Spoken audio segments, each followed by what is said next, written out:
Abigail, the woman who changed the life of King David.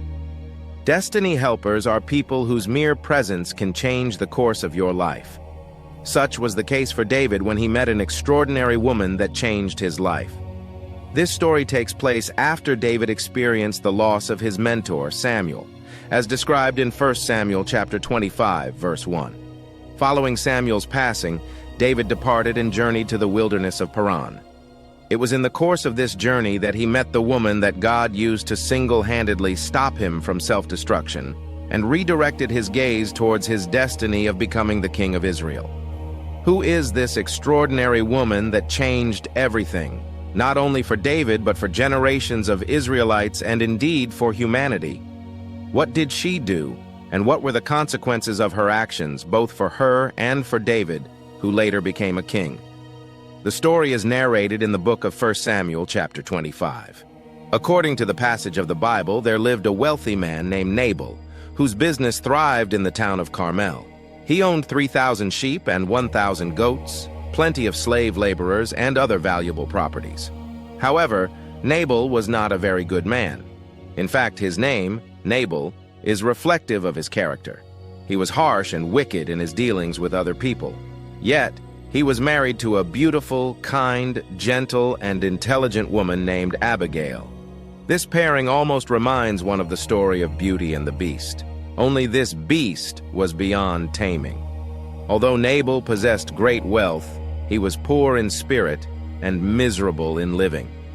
His excessive focus on material possessions was the bane of his existence.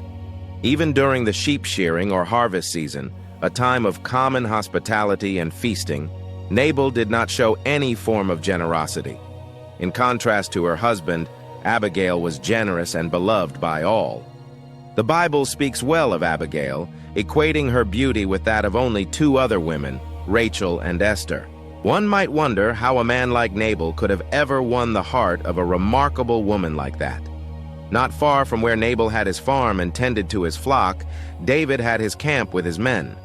One day, as narrated in the book of 1 Samuel chapter 25, verses 4 to 9, news reached David in the wilderness that Nabal was shearing his sheep, that is, harvesting.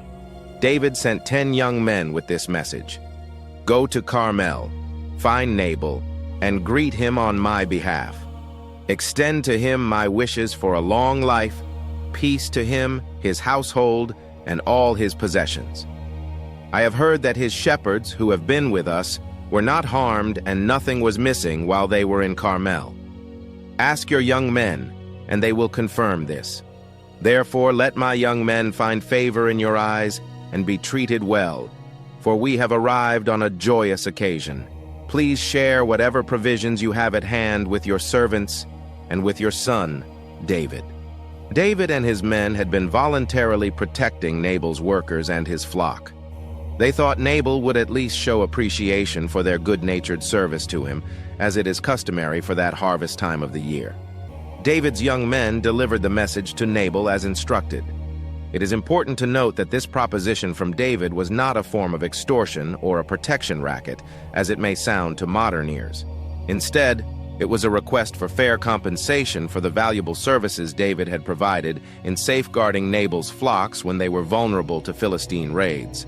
It is worth noting that Nabal was in the process of shearing his sheep, indicating that David had chosen an appropriate time to request payment for his services.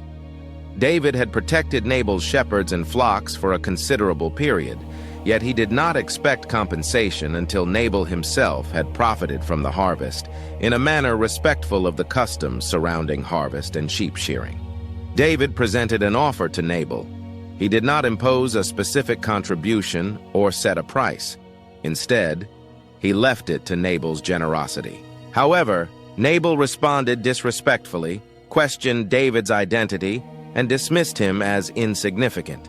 He said, "Who is this David? Who is this son of Jesse? Many servants are breaking away from their masters these days. Why should I take my bread and water and the meat I have slaughtered for my shearers and give it to men coming from who knows where?" 1 Samuel chapter 25, verses 11.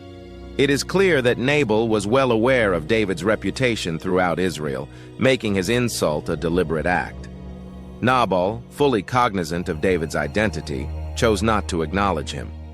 Nabal's choice of language reflected a common sentiment in today's society when people ask, "Who does he think he is?"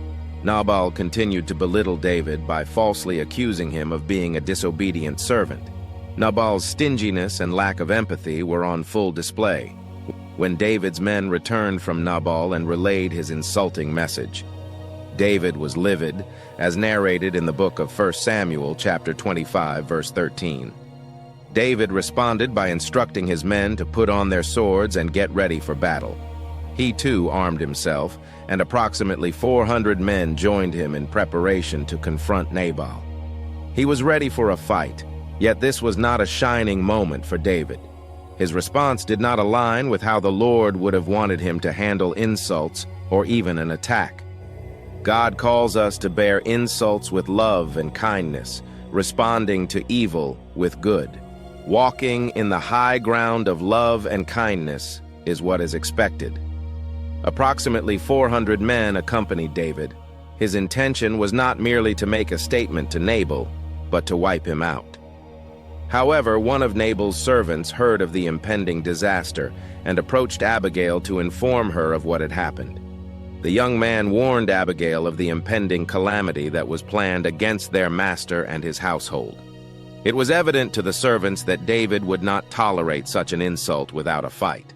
They urgently requested Abigail to take action, not only for their sake but also for the sake of their household. They described Nabal as a scoundrel, emphasizing the futility of engaging in reasonable conversation with him.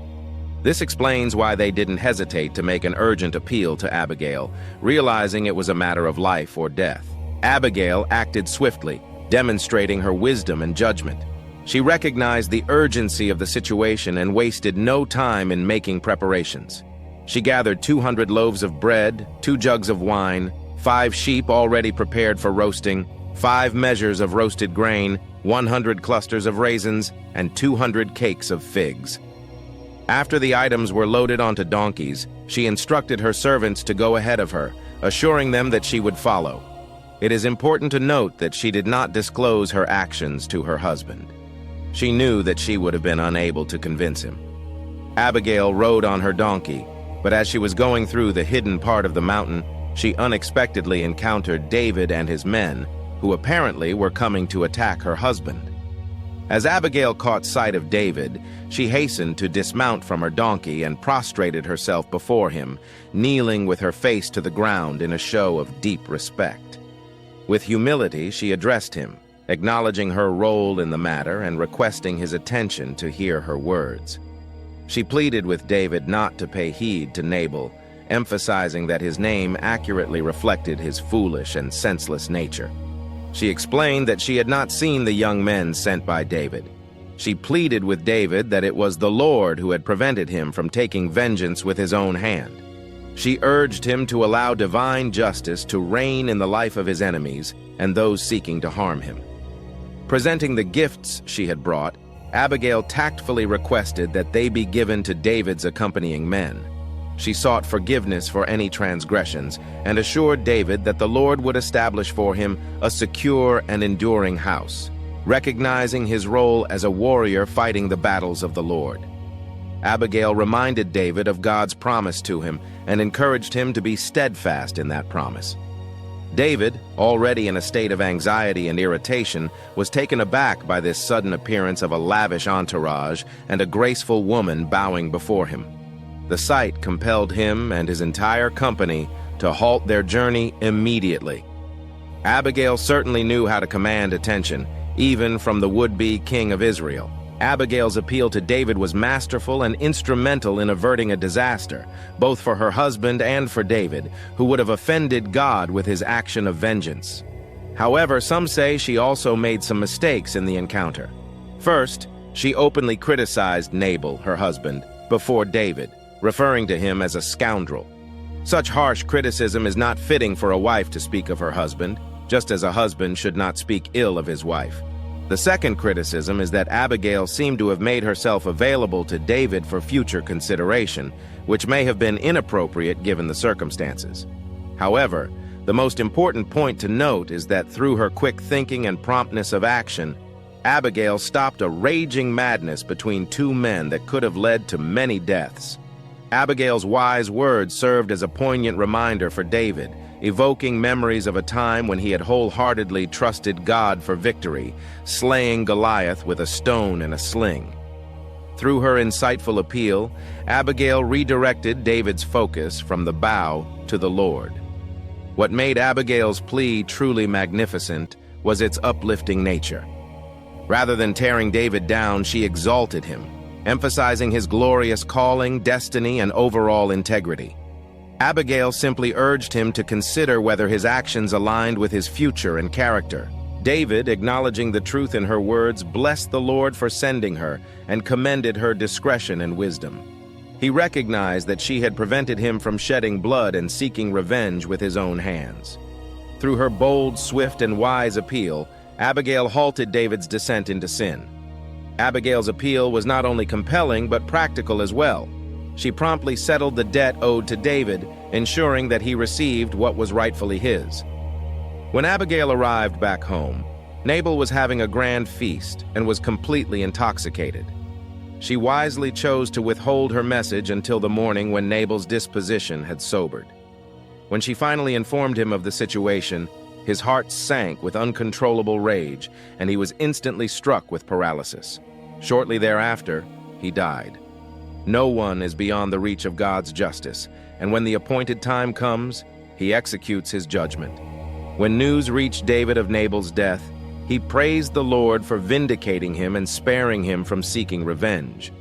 In response, David sent a message to Abigail expressing his desire to make her his wife. When David's servants approached Abigail in Carmel with the proposal, she humbly bowed with her face to the ground and replied that she was ready to serve, even as a humble maid. She washed the feet of David's servants. Abigail promptly prepared herself and rode on a donkey, accompanied by 5 of her attendants. Soon after, she became David's wife. Thank you for watching. Let me know what you think of this topic in the comments section. Please follow, like, and share this video. God bless you. Amen.